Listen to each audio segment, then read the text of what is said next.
ونستعينه ونستغفره ونعوذ بالله من شرور أنفسنا ومن سيئات أعمالنا من يهد الله فلا مضل له ومن يضلل فلا هادي له ونشهد أن لا إله إلا الله وحده لا شريك له ونشهد أن سيدنا وحبيبنا ومولانا محمدا عبده ورسوله الذي أرسله بالحق بشيرا ونذيرا وداعيا إلى الله بإذنه وسراجا منيرا فقد قال الله تعالى في كلامه المجيد وفرقانه الحميد أعوذ بالله من الشيطان الرجيم بسم الله الرحمن الرحيم إن الله وملائكته يصلون على النبي يا أيها الذين آمنوا صلوا عليه وسلموا تسليما اللهم صل على مولانا محمد وعلى آل سيدنا مولانا محمد প্রাণ খুলে মহব্বতের সাথে সবাই পড়েন আল্লাহুম্মা সাল্লি আলা مولانا محمد وعلى آل سيدنا مولانا محمد بلغ العلا بكماله كشف الدجى بجماله حسنت جميع خصاله صلوا عليه محمد مصطفى تمہی حبیب پاک داور ہو شفیع آسیہ مشکل کشائے روز محشر ہو بلغ العلا بکمالہ کشف الدجى بجماله حسنت جميع خصاله صلوا عليه سورة يوسف بداري حکمت لقمان ما قاری قرآن باری اے دل شادمان ما بلغ العلا بکمالہ کشف الدجى بجماله حسنت جميع خصاله صلوا عليه وآله اللهم آمين ربنا ظلمنا أنفسنا وإن لم تغفر لنا وترحمنا لنكونن من الخاسرين পরওয়ারদিগারে আলম শাহানশাহ রাজাধিরাজ সম্রাটের সম্রাট বিশাল আকাশের জমিনের মালিক আল্লাহ রব্বুল আলামিন চট্টগ্রামের ইতিহাসের স্মরণকালের কোরআনে কারিমের সর্বশ্রেষ্ঠ মাহফিল নিয়ে কয়েকবার দরুদ সালাম পড়ে তোমার দরবারে আমরা হাত তুলেছি।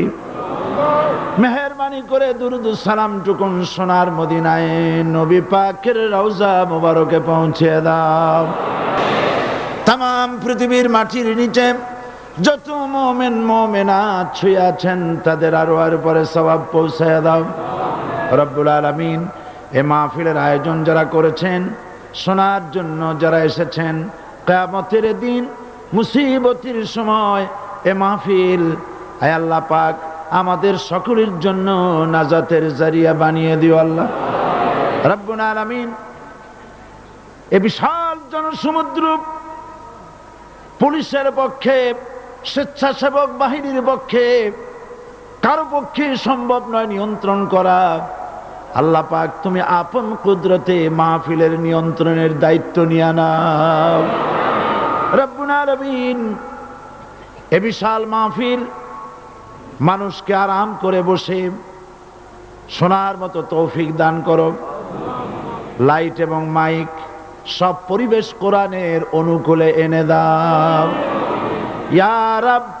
করম তু अगर करे वो बात दे जुबान को जो दिल पर असर करे। रब्बना तकब्बल मिन्ना इन्नका अंतस समीउल अलीम व तुब अलैना इन्नका अंतत तव्वाबुर रहीम। सुब्हान रब्बिका रब्बिल इज्जति अम्मा यसिफून व सलामुन अलल मुरसलीन वल्हम्दुलिल्लाहि रब्बिल आलमीन। जनाब सभापति शेखुल हदीस अल्लामा हजरत मौलाना शमसुद्दीन साहेब मद्दजिल्लुहुल आली आजकल महफिले रौनक बख्श मेहमान शाही जामे मस्जिदर खतीब औलाद रसूल हजरत मौलाना अनवार ताहिर अल जाबिरी अल मदनी अतालल्लाहु उम्रहु व बारकाल्लाहु फी हयाती आमीन। आजकेर महफिले उपस्थित हजरात उलमाए किराम, मजलूम आलिम दीन हजरत मौलाना मुफ्ती इजहारुल इस्लाम चौधरी, आजकेर मंचे उपस्थित বিএনপির জাতীয়তাবাদী দলের সংগ্রামী নেতা জনাব মীর নাসির সাহেব, জনাব গোলাম দস্তগীর সাহেব, জাহাঙ্গীর সাহেব, বিভিন্ন রাজনৈতিক দলের নেতৃবৃন্দ, সমাবেশে আগত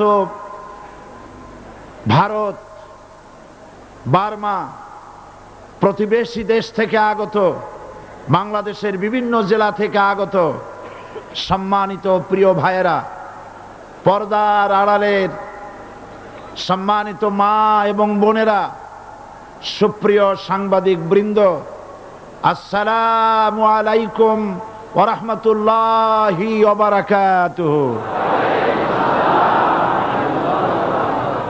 মহান আল্লাহ রব্বুল ইজ্জত ওয়াল জালাল তার দরবারে লাখো কোটি শুকর আদায় করি যে মহান আল্লাহ তাবারক ওয়া তাআলা কোরআন শরীফের এ বিশাল মাহফিল, গোটা বিশ্বে কোরআন শরীফ তাফসীরের সর্বশ্রেষ্ঠ মাহফিল চট্টগ্রাম ইসলামী সমাজ কল্যাণ পরিষদ কর্তৃক আয়োজিত চট্টগ্রাম আউটার স্টেডিয়ামে এ বিশাল জনসমুদ্রে আমরা শরীক হতে পেরে আল্লাহ পাকের দরবারে নত শিরে শুকরিয়া জ্ঞাপন করছি, পড়ছি আলহামদুলিল্লাহ।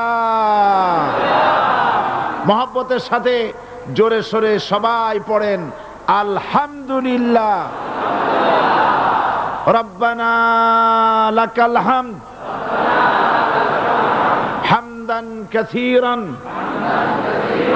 তয়্যিবান মুবারাকান ফীহি ইয়া রাব্বি লাকাল হামদু কামা ইয়ানবাগি লিজালালি ওয়াজহিকা ওয়া আযীমি সুলতানিকা। আমরা মহান আল্লাহ রাব্বুল ইজ্জতের দরবারে তার প্রশংসা আদায় করে নিলাম।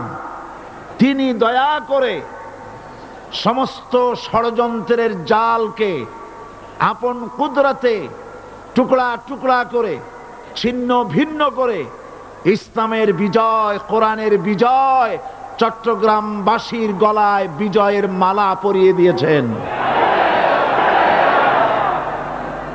আল্লাহ পাক কোরআন শরীফের মধ্যে ইরশাদ করেছেন, ইউরিদুনা লিইউতফিউ নূরাল্লাহি বিআফওয়াহিহিম ওয়াল্লাহু মুতিম্মু নূরিহি ওয়ালাউ কারিহাল কাফিরুন। ওরা চায় মুখের ফু দিয়ে আমার ইসলামের আলোকে নির্বাপিত করে দেবে। আমি বুঝতে পারছি মাইকে অসুবিধা হচ্ছে, ধৈর্য ধরুন, ধৈর্য ধরুন। মাইকের অপারেটর সংশ্লিষ্ট ব্যক্তিবর্গ ব্যবস্থা করবেন। আপনারা শুধু আল্লাহকে বলেন তিনি যেন দয়া করে মাইকের আওয়াজ সর্বত্র তার গোলামদের, বান্দা বান্দীদের শোনার জন্য সুযোগ করে দেন। ধৈর্য ধরতে হবে। তারপরেও বলে রাখি, কোন এলাকার মানুষ যদি শুনতে নাও পারেন, আল্লাহ না করুন শুনতে নাও পারেন, লক্ষ লক্ষ মানুষ শুনতেছে, তার ডিস্টার্ব করবেন না। অসংখ্য রেকর্ড হচ্ছে, tape recorder, audio video, CD VCD হচ্ছে, ঘরে বসে শুনতে পারবেন। যদি আজকে কেউ মাহরুম হনও, আল্লাহ যেন কাউকে মাহরুম না করেন, বলেন আমিন। ডিস্টার্ব করবেন না, শুনলে ডিস্টার্ব করবেন। আল্লাহ পাক তৌফিক দান করুন ধৈর্য ধরার, বলি আমিন। মাইকের কাজে নিয়োজিত ব্যক্তিবর্গ, আপনারা ঘুরে ঘুরে কষ্ট করে খোঁজ খবর রাখেন কোথায় মাইক হাত উঁচু করে যেখানে মানুষ হাত নাড়ে, সেই সব এলাকায় কি হয়েছে চোখ রাখুন এবং ব্যবস্থা গ্রহণ করুন। তো আল্লাহ পাক বলছেন ওরা চায় মুখের ফু দিয়ে শুনতে পারবেন। থামেন, শুনতে পারবেন, অপেক্ষা করেন। আল্লাহ পাক বলছেন মুখের ফু দিয়ে ওরা আমার আলোকে নির্বাপিত করতে চায়, কিন্তু আমার আলোকে তারা নির্বাপিত করতে পারবে না। আমি আমার দ্বীনকে পূর্ণতা দান করব।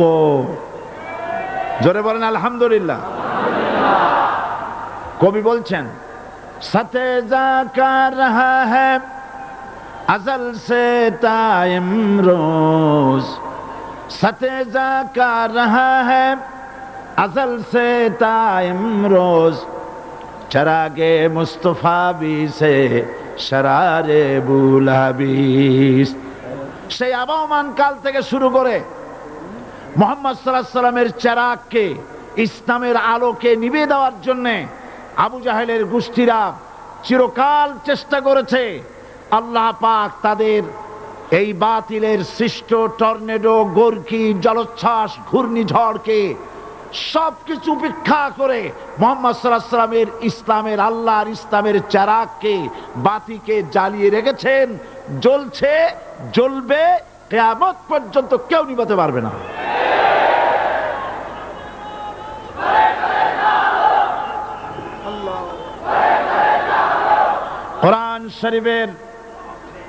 কোরআন শরীফের তাফসীর শুরু করার আগে প্রতিদিনের মতো সাংবাদিকদের জন্য কিছু কথা বলতে হয়, কারণ সময় মতো তারা খবর পৌঁছতে না পারলে, আপনারা এখানে লক্ষ লক্ষ আছেন মানুষ, কিন্তু সারা জাতি জানতে পারবে না এখানে কি হচ্ছে। এই জন্য আমি আজকের বক্তৃতায় কি সব কথা আনবো, তাফসীরের মাধ্যমে কি সব কথা আসবে, তার একটা সামারাইজ, তার সার সংক্ষেপ, অর্থাৎ নিউজের হেডলাইন যেমন বলা হয় সেরকম কিছু কথা 2-1 মিনিটে বলেই কোরআন শরীফের তাফসীর শুরু করব। বেমাশিয়াতিল্লাহ, বিইজনিল্লাহ, বেফাদলিল্লাহ। সেই কথাগুলি হচ্ছে এই পৃথিবীতে নবী রাসূলগণের আগমন ঘটেছিল, উদ্দেশ্য ছিল এই আল্লাহর জমিনে আল্লাহর মানুষের উপরে আল্লাহর বিধান কায়েম করা। এটাই ছিল নবীদের আগমনের উদ্দেশ্য। আর শয়তানের আগমনের উদ্দেশ্য ছিল আল্লাহর বিধানের পরিবর্তে ধর্ম নিরপেক্ষ মতবাদ কায়েম করা। এজন্যে পৃথিবীর কোন নবী কোন রাসূল ধর্ম নিরপেক্ষ ছিলেন না, সবাই ছিলেন ধর্মের পক্ষে। রাসূলুল্লাহর অসংখ্য সাহাবীদের মধ্যে একজন সাহাবীও ধর্মের ব্যাপারে নিরপেক্ষ ছিলেন না। গোটা বিশ্বের সমস্ত মুহাদ্দিস, মুফাসসির এবং বড় বড় ওলামা, পীর বুজুর্গ, এমন একজন লোক পাওয়া যাবে না যিনি ধর্মনিরপেক্ষ মতবাদের অনুসারী ছিলেন। তাই ধর্মনিরপেক্ষ মতবাদের অনুসারী হওয়ার অর্থই হচ্ছে পবিত্র কোরআন হাদিসের সরাসরি অমান্য করা এবং আল্লাহ ও তার রাসূলের সাথে বিদ্রোহ ঘোষণা করার শামিল। ধর্মনিরপেক্ষ মতবাদ শয়তানের আবিষ্কৃত মতবাদ বলেই দুনিয়ার অধিকাংশ ইহুদি, খ্রিস্টান, মুশরিকরা এই মতবাদের অনুসারী। ইসলাম সম্পর্কে অনভিজ্ঞ পৃথিবীর কিছু কিছু মুসলিম দেশের কিছু কিছু নামধারী মুসলমান ধর্মনিরপেক্ষ মতবাদের ষড়যন্ত্রে পা দিয়েছে। আল্লাহ তাদেরকে রক্ষা করুন। আমরা বলি আমিন, সবাই বলি আমিন। বিশ্বের সমস্ত বিধানগুলোতে সেকুলারিজম, ধর্মনিরপেক্ষ মতবাদের অর্থ করা হয়েছে ধর্মহীনতা এবং ধর্ম বিরোধিতা। এর বাস্তব দৃষ্টান্ত আমরা দেখতে পাই বর্তমান যে সরকার আছে, তাই সেই সরকারের আমলের ভিতরে আমরা এই জিনিসটা দেখতে পাই। সত্য কিনা বলেন? সত্য কিনা বলুন? এই দলটির নাম ছিল আওয়ামী মুসলিম লীগ। এই দলটির নাম ছিল কি? আওয়ামী মুসলিম লীগ। তখন তারা নারায়ে তাকবীর, আল্লাহু আকবার ধ্বনি দিত, স্লোগান দিত। কিন্তু ধর্মনিরপেক্ষ মতবাদ দলীয় আদর্শ হিসাবে গ্রহণ করার কারণে নারায়ে তাকবীর, আল্লাহু আকবার এই স্লোগান তারা বর্জন করেছে।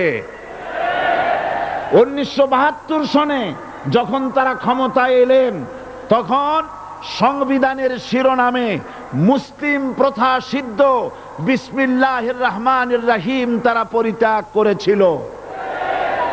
সমস্ত বিশ্ববিদ্যালয়ের মনোগ্রাম থেকে ইকরা বিসমি রব্বিকাল্লাযী খালাক, রব্বি জিদনি ইলমা, এটাকে তারা বাদ দিয়েছিল। সলিমুল্লাহ মুসলিম হল, এই নাম থেকে মুসলিম শব্দ বাদ দিয়েছিল। নজরুল ইসলাম কলেজের নাম থেকে ইসলাম শব্দ বাদ দিয়ে শুধু নজরুল কলেজ করেছিল। এগুলি অসত্য না সত্য? বর্তমান এই সরকার ধর্মনিরপেক্ষ হওয়ার কারণে ইসলাম এবং মুসলিম বিদ্বেষী, তার অসংখ্য প্রমাণ এই জাতির কাছে রয়েছে।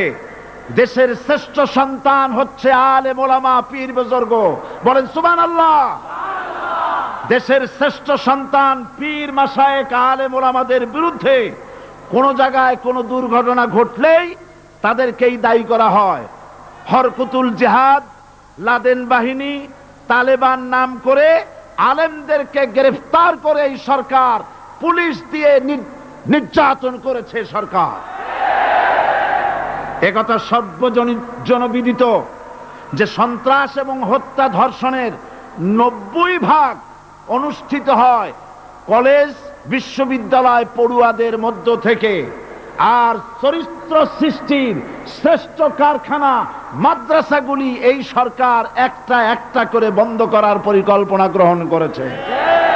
মাদ্রাসা শিক্ষাকে সংকুচিত করে ফেলছে। শুধু তাই নয়, দেশে অসংখ্য ভালো মন্দ পত্রিকা আছে, আরো রয়েছে ফুটপাতের অসংখ্য অশ্লীল ম্যাগাজিন, পর্ণ পত্রিকা। দেশের অধিকাংশ জাতীয় দৈনিকগুলো হিন্দুস্তানের টাকায় পরিচালিত এবং এগুলি হচ্ছে ইসলামের চরম বিদ্বেষী। সরকার সেগুলিরই পৃষ্ঠপোষকতা করছে, আর্থিক সাহায্য দিচ্ছে, বিজ্ঞাপন দিচ্ছে। আর অন্যদিকে এদেশের মুসলিম জাতিসত্তার প্রতীক স্বাধীনতা, সার্বভৌমত্ব, অখণ্ডত্বের অতন্ত্র প্রহরী, জননন্দিত 12 কোটি মুসলমানের কলিজার সাথে সম্পর্ক দৈনিক ইনকিলাব পত্রিকাকে বন্ধ করার ষড়যন্ত্র হিন্দুস্তানের গোলাম সরকার হাতে নিয়েছে।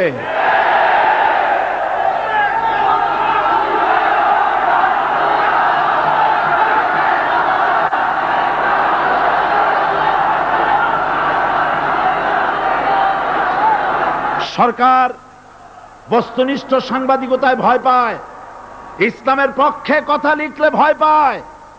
এজন্য তারা দৈনিক ইনকিলাব এবং তার পরিবারের গায়ে হাত দেওয়ার প্রস্তুতি নিয়েছে। দৈনিক ইনকিলাবের সম্পাদকের গায়ে যদি হাত দেওয়া হয়, ইনকিলাব যদি বন্ধ করে দেওয়া হয়, সারা বাংলাদেশ অচল হয়ে যাবে।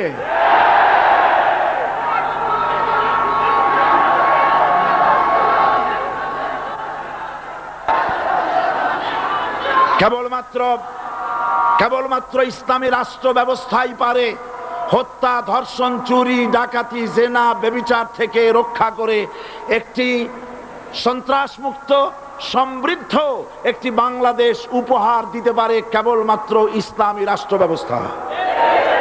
সুতরাং অবস্থা দৃষ্টে মনে হয় এরা যদি আরেক আল্লাহ না করুন, বলেন আল্লাহ না করেন, আল্লাহ না করেন, আল্লাহ না করেন, এরা যদি আরেকটা বার ক্ষমতায় যেতে পারে, ৭২-এর সংবিধানকে পুনরুজ্জীবিত করে ধর্মনিরপেক্ষ মতবাদ কায়েম করবে, সেজন্যে আজ গোটা তাওহীদবাদী মুসলমানদেরকে জানতে হবে ধর্মনিরপেক্ষ মতবাদ একটি কুফরি মতবাদ। ওলামারা আমাকে সাক্ষী দেন, ধর্মনিরপেক্ষ মতবাদ কুফরি মতবাদ কিনা। এই কুফরি মতবাদকে বাংলাদেশের মাটিতে যাতে কার্যকরী করতে না পারে তার জন্য গোটা তাওহীদি জনতা রুখে দাঁড়ান।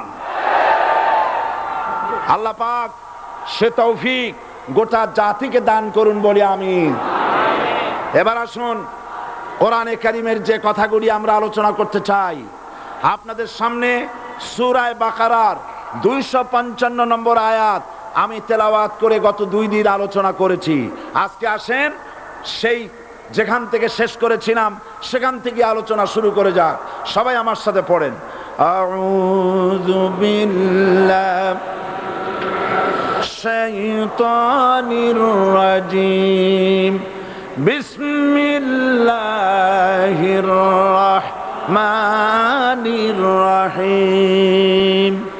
আল্লাহু লা ইলাহা ইল্লা হুয়াল হাইয়ুল কাইয়্যুম লা তাখুযুহু সিনাতুন ওয়ালা নাওম লাহু মা ফিস সামাওয়াতি ওয়া মা ফিল আরদ মান যাল্লাযী ইয়াশফা'ু ইনদাহু ইল্লা বিইذনিহি ইয়ালামু মা বাইনা আইদিহিম ওয়া মা খালফাহুম ওয়া লা ইউহিতুনা বিশাইইন মিন ইলমিহি ইল্লা বিমা শাআ ওয়াসি'a কুরসিয়্যুহুস সামাওয়াতি ওয়াল আরদ ولا يؤوده حفظهما وهو العلي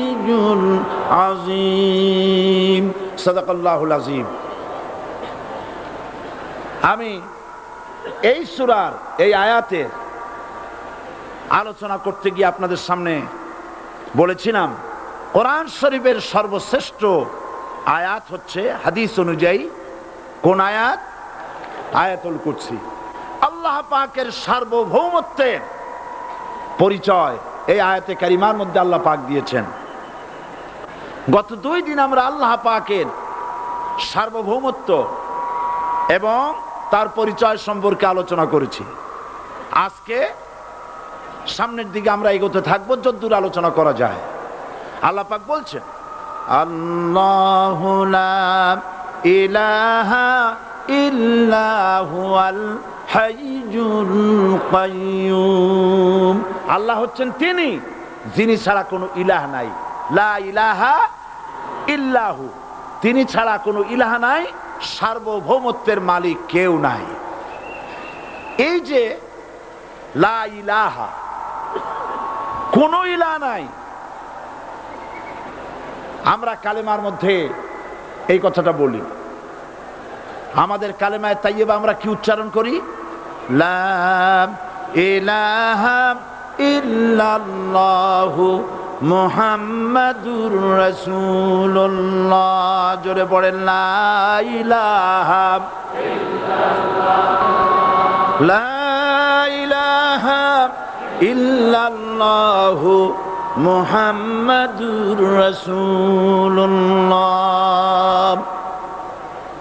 লা ইলাহা, কোনো ইলাহ নাই।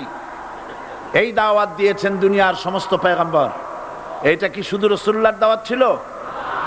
সমস্ত নবীদের স্লোগান ছিল একটা। সমস্ত নবীদের স্লোগান ছিল কয়টা? সবাই বলুন, কি সেই স্লোগান? লা ইলাহা ইল্লাল্লাহ। কোরআন শরীফের ভিতরে ইলাহ শব্দ 147 বার এসেছে। লা ইলাহার অর্থ যদি এই হয়, কোনো উপাস্য নাই আল্লাহ ছাড়া, কোনো মাবুদ নাই আল্লাহ ছাড়া, মুহাম্মদ সাল্লাল্লাহু আলাইহি ওয়াসাল্লাম আল্লাহর প্রেরিত রাসূল, তাহলে তো এত ঝঞ্ঝাট হওয়ার কথা ছিল না। আপনারা বলেন, নবীরা যখনই এই দাওয়াত দিয়েছেন লা ইলাহা ইল্লাল্লাহ, তখন সংঘর্ষ হয়েছে কিনা? হয়েছে কিনা? বাধা আসছে কিনা? তাহলে এই কথাটা কি যার কারণে এরকমের বাধা আসে? লা ইলাহা ইল্লাল্লাহ, এর চাইতে বিপ্লবাত্মক, এর চাইতে রিভলিউশন সৃষ্টিকারী কথা আল্লাহর আকাশের নিচে জমিনের উপরে আর একটাও হতে পারে না। লা ইলাহা ইল্লাল্লাহ। ইলাহ শব্দের অর্থ শুধু উপাস্য আর মাবুদ নয়। ইলাহ শব্দের অর্থ হচ্ছে আইনদাতা, ইলাহ শব্দের অর্থ হচ্ছে শাসনকর্তা, ইলাহ শব্দের অর্থ হচ্ছে বিধানদাতা। তো লা ইলাহা যখন একটি লোক ঘোষণা করে, তার অর্থ দাঁড়ায় কোনো আইনদাতা নাই, বিধানদাতা নাই, শাসনকর্তা নাই, কারো আইন মানি না, বিধান মানি না, শাসন মানি না, আল্লাহ ছাড়া। কে ছাড়া? আল্লাহ ছাড়া। এই কালেমার দাওয়াত যখন পয়গম্বরেরা দিয়েছেন, তখন 3 শ্রেণীর লোকেরা বাধা দিয়েছে। বলেন কয় শ্রেণী? সবাই বলেন। 3 শ্রেণীর লোকেরা বাধা দিয়েছে। লক্ষ্য করুন। 1 নম্বরে বাধা দিয়েছে রাষ্ট্র শক্তি। 1 নম্বরে বাধা দিল কারা? 2 নম্বরে বাধা দিয়েছে ধনাঢ্য ব্যক্তিবর্গ। 3 নম্বরে বাধা দিয়েছে যারা কায়েমি স্বার্থবাদী ধর্মীয় শক্তি। এই 3টি শ্রেণী সমস্ত নবীদেরকে বাধা দিয়েছে। সেই বাধা অতীতে যারা দিত, এখন আর দেয় না নাকি? এখনো দেয়। দেখুন, এই কালেমার দাওয়াত হযরতে মূসা আলাইহিস সালামকে যেদিন আল্লাহ পাক প্রথম ওহী দিলেন, এই দাওয়াত শুধু রাসূল দেন নাই, আল্লাহ পাক বলছেন প্রত্যেক নবী তার জাতিকে এই দাওয়াত দিয়েছেন। কি? আল্লাহ রাব্বুল আলামিন বলেন, সকল নবী তার কওমকেই বলে দাওয়াত দিয়েছেন, ইয়া কওমি ইবুদুল্লাহা মা লাকুম মিন ইলাহিন গায়রু। হে সম্প্রদায়, আল্লাহ ছাড়া কোনো ইলাহ নাই, তার ইবাদত করো, তারই দাসত্ব করো, তার গোলামি করো। আল্লাহ পাক মূসা আলাইহিস সালামকে যখন নবুয়াত দিলেন, প্রথম যে ওহী এলো, প্রথম ওহীটাই ছিল ইন্নানি আনাল্লাহ লা ইলাহা ইল্লা আনা ফা'বুদনি ওয়া আকিমিস সালাতা লিযিকরি। নিশ্চয়ই আমি আল্লাহ, আমি ছাড়া কোনো ইলাহ নাই, আইনদাতা নাই, বিধানদাতা নাই, সুতরাং আমার দাসত্ব করো এবং আমার শরণার্থে নামাজকে প্রতিষ্ঠা করো। মূসা আলাইহিস সালামকে আল্লাহ পাক ওহী দিয়ে তাকে পাঠালেন। কোথায় পাঠালেন? আল্লাহ পাক বলেন, ইযহাব ইলা ফিরআউনা ইন্নাহু তাগা। গোটা কওম নাফরমান, আল্লাহর আইন কেউ মানছে না। গোটা কওমের কাছে না পাঠাইয়া আল্লাহ পাক সর্বপ্রথম মূসা আলাইহিস সালামকে দাওয়াত নিয়ে কার কাছে পাঠালেন? ফেরাউনের কাছে, কারণ ফেরাউন হচ্ছে রাষ্ট্রশাসক। ফেরাউন কি রাষ্ট্রশাসক। টিলা নিচের পানি পাহাড়ের উপরে যায় না, উপরের পানি না নিচের থেকে উপরে যায়, উপরে পানি নিচে আসে। সুতরাং দেশ যারা চালায় এই লোকগুলি যদি ভালো হয় গোটা দেশ ভালো হয়, আর সমস্ত মানুষটা যদি রাষ্ট্র যিনি পরিচালনা করেন এই লোকগুলি যদি খারাপ হয় গোটা দেশ খারাপ হতে বাধ্য। এই জন্য আল্লাহ পাক বলছেন সর্বপ্রথম তুমি ফেরাউনের কাছে যাও এবং এই কালেমার দাওয়াত দাও। হযরতে মূসা আলাইহিস সালাম ফেরাউনের কাছে গেলেন আর দাওয়াত দিলেন, ফেরাউন পড়ে নাও লা ইলাহা ইল্লাল্লাহ। একটি কথা আপনাদের মনে রাখতে হবে, দুনিয়ার কোন ফেরাউন, কোন নমরুদ, কোন সাদ্দাত, কোন হামান কেউ বলে নাই যে আমি আল্লাহ, আমি রাজ্জাক, আমি খালেক, আমি পৃথিবীর সৃষ্টি করেছি। কথা কেউ বলেছে? কেউ বলে নাই। কি বলেছে তারা? ফেরাউন বলেছে মা আলিমতু লাকুম মিন ইলাহিন গায়রি, আমি তো জানি না আমি ছাড়া আরো কোনো ইলাহ আছে, এ কথা আমার জানা নাই, সুতরাং আমি হচ্ছি ইলাহ আর তুমি বলছো লা ইলাহা। তার মানে হচ্ছে ওই সময় পয়গম্বরেরা, আল্লাহর নবীর সাহাবীরা তারা জানতেন যে আমরা কিসের দাওয়াত দেই, আর যারা শুনতো তারাও বুঝতো কিসের দাওয়াত শুনতেছি। আজ আমার দেশে একই কালেমার দাওয়াত দেওয়া হয় কিন্তু মানুষেরা বুঝতে পারে না কি শুনতেছি। ভাষা জানার ব্যাপারে, বোঝার ব্যাপারে হলো আসল বিষয়। এটা বুঝাতে গিয়ে আমি মাঝে মধ্যে একটা দৃষ্টান্ত দেই এভাবে। একজনের একটা রেশনের দোকান ছিল, সেই দোকানে তার একটা ময়না পাখি ছিল, আর ময়না পাখিকে কথা শেখানো যায় সেটা তো আপনারা জানেন। জি, ময়নাকে শিখায়েছে যে লাইন করুন, এক এক করে আসুন। ময়না এই কথা শিখেছে। সকালবেলায় যখন রেশনের দোকানে ভিড় পড়ে গেছে তখন ওই পাখি খাঁচার মধ্যে বসে বলছে লাইন করুন, এক এক করে আসুন। একদিন খাঁচার দরজা খোলা পেয়ে পাখি উড়ে গিয়ে গাছের ডালে বসেছে। আশেপাশে যত পাখি ছিল তারা চিন্তা করলো এই রকমের পাখি তো কখনো দেখি নেই। ময়না তো দেখতে কাকের মতো না, শালিকের মতো না, দেখতে একটা ভিন্ন রকম। ওরা এসে চতুর্দিক থেকে এই নবান্ত এই যে নতুন এসেছে ওরে ঠোকরানো শুরু করেছে চতুর্দিক থেকে। ঠোকরানি খেয়ে ময়না বলতেছে লাইন করুন, এক এক করে আসুন। এখন ময়না তো বোঝে না যে কি বলতেছি, আর যে পাখিরা ঠোকরাচ্ছে তারাও তো বোঝে না যে কি শুনতেছি। ময়না যদি বুঝতো যে আমি কি বলি, সবাই মিলে ঠোকরায়, তাই জান বাঁচে না। লাইন করে ঠোকরাইনি তো কলজে যাবে, সব ঠোঁটে ঠোঁটে চলে আসে, বোঝে নাই। আমাদের অবস্থা তাই হয়েছে। এই যে আপনারা এখানে দাঁড়াইছেন কেন? যারা যেখানে দাঁড়ায় বসা মানুষেরা অনুরোধ করে বসায় দেন। এত বড় বিশাল মাহফিলে আপনি দাঁড়ায়া কোন মানুষকে কষ্ট দিবেন না, জায়েজ নাই। মুসলমানদেরকে কষ্ট দেওয়া কবিরা গুনাহ। বুঝতে পেরেছেন? যে যেখানে দাঁড়িয়েছে আপনারা বসা মানুষেরা তাদেরকে বসায় দেন। এত বড় বিশাল মাহফিলে আপনি দাঁড়ায়া কোন মানুষকে কষ্ট দিবেন না, জায়েজ নাই। মুসলমানদেরকে কষ্ট দেওয়া কবিরা গুনাহ। বুঝতে পেরেছেন? যে যেখানে দাঁড়িয়েছে আপনারা বসা মানুষেরা তাদেরকে বসায় দেন। সুতরাং এই কালেমার দাওয়াত যখন হযরতে মূসা আলাইহিস সালাম দিলেন, ফেরাউন বলল আমি তো জানি না যে আমি ছাড়া আরো কোন ইলাহ আছে, আইনদাতা তো আমি, তুমি নতুন কোথা থেকে আইনদাতা নিয়ে আসছো? ফেরাউন বলছে দেখো, আমারে বাদ দিয়া যদি অন্য কাউকে ইলাহ বলে তুমি মানো আর সেই শিক্ষা যদি যে জাতিকে দাও, তাহলে আমি তোমাকে ধরে লাআজআলান্নাকা মিনাল মাসজুনিন, আমি তোমাকে কারারুদ্ধ করব, আমি তোমাকে জেলখানায় ঢুকিয়ে দেব। রাষ্ট্রশক্তি প্রথম বাধা দিল কারা? বলেন সবাই। সেই বাধা কি ওখানে শেষ হয়েছে না এখনো আছে? আছে কিনা জোরে বলেন। আমি তোমাকে জেলখানায় ঢুকাবো। হযরতে মূসা আলাইহিস সালাম বলেন ফেরাউন রে, জেলের ভয় আমি করি না, আমাকে জেলের ভয় দেখায়া লাভ নাই, আমি আল্লাহ পাকের পয়গম্বর হযরতে মুসা আলাইহিস সালাম।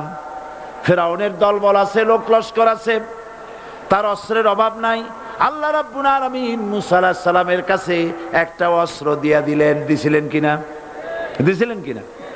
আল্লাহ পাক হযরত মুসা কি বলেছেন, ওয়া মা তিলকা বিয়ামিনিকা ইয়া মুসা। মুসা রে, তোমার হাতে ওটা কি? মুসা আলাইহিস সালাম বললেন, এটা লাঠি। আল্লাহ পাক বললেন, ফেলে দাও লাঠি। লাঠি ফালায় দিলেন, কি হয়ে গেল? হিয়া হাইয়াতুন তাসআ, লাঠি হয়ে গেল। এখন লাঠি পড়ে সাপ হয়ে গেল।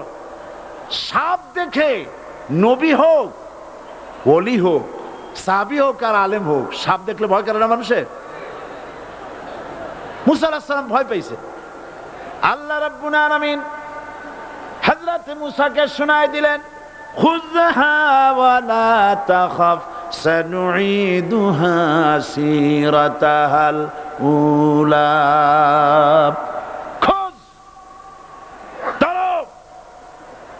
লা তাখাফ, ভয় পেও না। আল্লাহ বলছেন ধরো, ভয় পেও না। ধরার সঙ্গে সঙ্গে স্বাভাবিক অবস্থায় ফিরে আসবে, আবার লাঠি হয়ে যাবে। এখন আল্লাহ বলছেন ধরো। মুসা আলাইহিস সালাম কি ভয় পাওয়া উচিত হবে? উচিত হবে?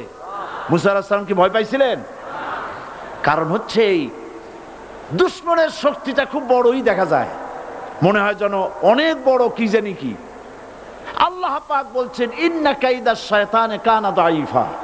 শয়তানের চক্রান্ত যতই তুমি মনে করো অনেক ষড়যন্ত্রের জাল বিস্তার হয়ে আছে, আল্লাহ কয় কিছুই না, দাঈফা, অত্যন্ত দুর্বল। আল্লাহ পাক বললেন ধরো।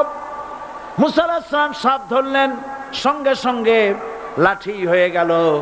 ফিরআউন বরদাস্ত করলো না, রাষ্ট্রশক্তির পক্ষ থেকে আক্রমণ শুরু হলো। অপরাধ কি? মুসা আলাইহিস সালামের অপরাধ কি? কি অপরাধ? মাশাআল্লাহ, বুঝতে পেরেছেন। অপরাধ হচ্ছে তিনি বলেছেন লা ইলাহা, জোরে বলেন লা ইলাহা ইল্লাল্লাহ। এই কালেমাকে আজ আমরা ভিক্ষার বুলি বানাইছি। এটা হলো সার্বভৌমত্বের বুলি, এটা হচ্ছে আল্লাহ পাকের সার্বভৌমত্বের কথা। আজ আমরা মানুষের কাছে আমরা শুনি, মানুষেরা ভিক্ষা চায়, লা ইলাহা ইল্লাল্লাহ, এক মুঠ চাউল দেন, লা ইলাহা ইল্লাল্লাহ 10 খান পাই দেন। এই হচ্ছে কালেমার জিকির। আবার কেউ কেউ জিকির করতেছে লা ইলাহা আস্তে, ইল্লাল্লাহ জোরে, এমন জোরে কলব সাফ করে, কলব তাতে থাকলেও পারে, গেলেও পারে। এই কালেমার জার, এর আঘাত পয়গম্বররা মেরেছেন। হযরতে মুসা আলাইহিস সালাম যখন বলেছেন লা ইলাহা ইল্লাল্লাহ, এই ধাক্কা ফিরআউন বরদাস্ত করতে পারে নাই। দরিয়ায় নীলের ভিতরে আল্লাহ পাক ডুবাইয়ে শেষ করে দিয়েছেন, দেন নাই? হযরতে মুসা আলাইহিস সালাম, তার উম্মতেরা দরিয়ার পাশে বসে দ্বীনি কথাবার্তা বলতেছেন। এমন সময় ফিরআউন, তার শত্রু হচ্ছে মুসা আলাইহিস সালাম। শত্রু কেন? মুসা কি ফিরআউনের পাকা ধানে মই দিয়েছে নাকি? বলেন আপনারা। তার হালের গরু পিটায় মারছে নাকি? অপরাধ হলো তিনি আল্লাহর জমিনে আল্লাহর আইন প্রতিষ্ঠার কথা বলেছেন। এই শুধুমাত্র এই অপরাধে ফিরআউন তার দলবল নিয়ে 3 দিক থেকে আক্রমণ করেছে।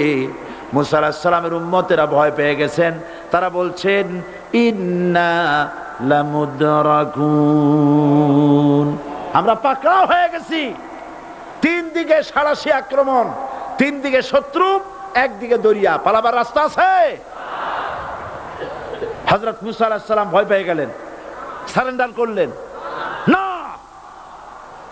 হযরত মুসা আলাইহিস সালাম বললেন কাল্লা, কখনো নয়, ভয় পাওয়ার কোনো কারণ নাই। রব্বি সায়াহদিন, অবশ্যই আমার রব আমার জন্য রাস্তা করে দিবেন। ভয় পাইও না, আমার রব রাস্তা করে দিবেন। আল্লাহ রাব্বুল আলামিন হযরত মুসা আলাইহিস সালামকে অর্ডার করলেন, হাতের লাঠি দিয়া দরিয়ার উপরে আঘাত করো। হযরতে মূসা আলাইহিস সালাম দরিয়ার উপর আঘাত করলেন। রাস্তা ছিল দরকার একটার, এক বাড়িতে আল্লাহর হুকুমে লাঠি দিয়ে একটি আঘাত করার সঙ্গে সঙ্গে হযরত মূসার তার সঙ্গী সাথী দরিয়া পার হওয়ার জন্য দরিয়ার মধ্যে দিয়ে আল্লাহ 12টা রাস্তা পয়দা করে দিলেন। সে আল্লাহ আছে না নাই? এত আসতে বলেন কেন? ভয় পাওয়ার কারণ আছে? রাষ্ট্র শক্তি বাধা দিয়েছে সমস্ত নবীদেরকে। কেন? নবীদের চরিত্র খারাপ? জোরে বলেন, নবীদের চরিত্র খারাপ? নবীদের চাইতে মাসুম বেগুনাহ উন্নত চরিত্রের মানুষ আল্লাহর আকাশের নিচে জমিনের উপরে আর হয় নাই। তোমরা যে সব নেতাদের পিছনে দৌড়াও, অমুকের সৈনিক, নেতা নেতা করে মরো, এইসব নেতা যাদের পিছনে দৌড়াও, এই নেতাগুলি, আমি জিজ্ঞেস করি আপনাদেরকে, এই নেতাগুলি জীবনে একবারও জেনা করে নাই? এ ব্যাপারে অনুসারীরা আপনারা কি নিশ্চিত? মিথ্যা কথা জীবনেও কয় নাই, প্রতারণা করে নাই, ঠাট্টা করে নাই, বিদ্রুপ করে নাই, মদ খায় নাই, মানুষ হত্যা করে নাই। কিসের নেতা? নেতা হচ্ছেন সেই ব্যক্তি যিনি বলেছেন, ও আমার স্ত্রীরা, ও আমার সাহাবীরা, রাতের আধারে আমার মধ্যে যা আচরণ দেখতে পাও, দিনের আলোতে আমার মধ্যে যা দেখতে পাও, সবগুলি খুলে খুলে মানুষের কাছে বলে দাও।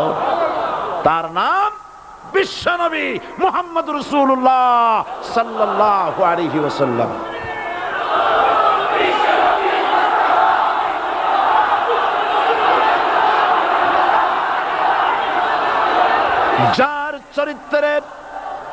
যার চরিত্রের সার্টিফিকেট আল্লাহ রাব্বুল আলামিন নিজে দিচ্ছেন, ওয়া ইন্নাকা লাআলা খুলুকিন আযীম। নবী হে, উন্নত চরিত্রের উপরে আপনি প্রতিষ্ঠিত। সুবহানাল্লাহ। কে সার্টিফিকেট দিচ্ছেন? আযীম, আযীম। আরবিতে চওড়াকে বলা হয় আরিদ, গভীরতাকে বলা হয় আমিক। কত প্রশস্ত, যা মাপার কোনো ফিতা নাই, কত গভীর, যা মাপার কোনো যন্ত্র নাই, এইটাকে আরবিতে বলা হয় আজিম। সুবহানাল্লাহ বলতে ইচ্ছে করে না? ও নবী, তোমার চরিত্র এমন যা মাপার মতো যন্ত্র পৃথিবীতে নাই। এই সার্টিফিকেট দিলেন কে? সমস্ত নবীরাই চরিত্রবান, নবীরা মাসুম বেগুনাহ। সুবহানাল্লাহ বিহামদিহি। সেই নবীরা মার খান নাই? খেয়েছেন কিনা বলেন? কারা মেরেছে? রাষ্ট্র শক্তি। কারা মেরেছে? কারণ নবীরা বলেছেন লা ইলাহা ইল্লাল্লাহ। পড়েন সবাই, লা ইলাহা ইল্লাল্লাহ। আপনিও যদি নবীদের মতো, সাহাবীদের মতো বুঝা এই কলেমার দাওয়াত দেন, বাধা আসবেই। বোঝাবুঝির ব্যাপার, বুঝতেই সারলো। কত মাহফিল হয় বাংলাদেশে, হয় না? কোনো বাধা নাই, ঠিক কিনা? কত পূজা হয়, পার্বণ হয়, গান হয়, থিয়েটার হয়, গুণাগার বিবির গান হয়, কত কিছু হয়। কোনো বাধা আছে? তাফসীরের মাহফিলে বাধা। কারণ ওরা বুঝতে পেরেছে এ তাফসীরের মাহফিলে গাজীর গীত হয় না, এ তাফসীরের মাহফিলে আল্লাহর সার্বভৌমত্ব কায়েমের আন্দোলন চলে।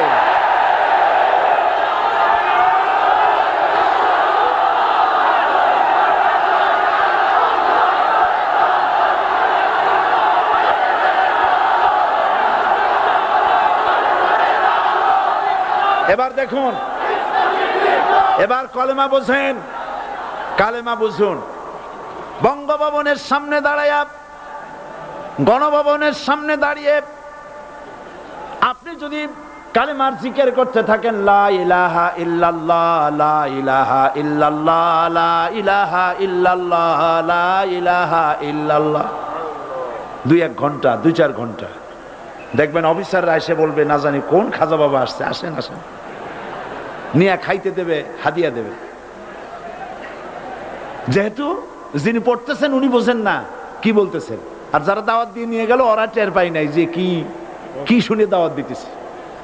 কিন্তু আপনি যদি বঙ্গভবন, গণভবন, সেক্রেটারিয়েট আর পার্লামেন্ট এর ভিতরে ঢুকে যদি বলেন কোন মানুষের তৈরি করা আইন মানি না, কোন সরকারের সার্বভৌমত্ব স্বীকার করি না, কারো বিধান মানি না, কারো তৈরি করা আইনের সামনে মাথা নত করি না, আল্লাহ ছাড়া কারো বিধান মানি না, হাদিয়া আসবে, খাইতে দেবে, পকেটে টাকা দেবে, খাওয়াবে এক জায়গায় নিয়ে, কোন জায়গায়?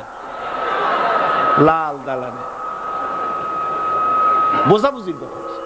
পয়গম্বরেরা দাওয়াত দিয়েছেন আয়াতুল কুরসি ফরজ নামাজ পড়িয়া, দেখছি অনেকেই জামার বুতাম টুতাম খুলিয়া তারপরে জোরে একটা ফু দেন। অসুবিধা নাই, ফু আপনি দেন, কিন্তু কি পড়ে ফু দিচ্ছেন আপনি কি বুঝছেন কিছু? সুবহানাল্লাহ। বুঝলি কি এই চেহারা হয়?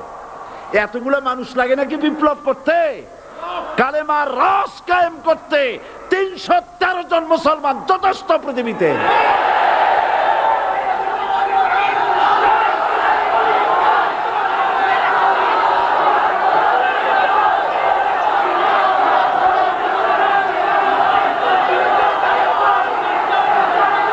আল্লাহ পাক কোরআনে কারীমের মধ্যে আল্লাহ পাক বলেছেন এমন একজন নবী পাঠাই নাই, ইয়া হাসরাতান আলাল ইবাদ, বান্দার উপরে আফসোস। আহারে, কে বলতেছেন? আমার আল্লাহ। বলেন আমার আল্লাহ। তিনি আফসোস করছেন, আফসোস একজন পয়গম্বর এমন পাঠাইলাম না, একজন রাসূল পাঠাইলাম না যার সাথে এরা ঠাট্টা করে নাই, বিদ্রুপ করে নাই, পাগল বলে নাই, মারে নাই। আহা, অপরাধ কি? আল্লাহর সার্বভৌমত্ব প্রতিষ্ঠার অপরাধ। হযরত ইব্রাহিম আলাইহিস সালাম তিনি যখন এই কালেমার দাওয়াত দিয়েছেন নমরুদের বিরুদ্ধে, নমরুদ বলেছে মান আসাদ্দু মিন্না কুওয়া, আমার চাইতে শক্তিশালী আর কে আছে? আনা রব্বুকুমুল আলা, আমি তোমাদের বড় প্রভু। নাউজুবিল্লাহ। কই থেকে একটা তুমি বলছো লা ইলাহা ইল্লাল্লাহ, আমি তো ইলাহ। হযরত ইব্রাহিম আলাইহিস সালাম কি কালেমার দাওয়াত পেশ করার অপরাধে অগ্নিকুণ্ডের ভিতরে ফালাবার ব্যবস্থা হয়ে গেছে। আল্লাহ পাক সব ঘটনা কোরআনে বলে দিয়েছেন কিনা বলেন? কেন বললেন এই সমস্ত কথা? এই জন্য বলেছেন ফেরাউন মরে যাবে, নমরুদ মরে যাবে, কিন্তু তাদের প্রেতাত্মারা যুগে যুগে তারা বেঁচে থাকবে।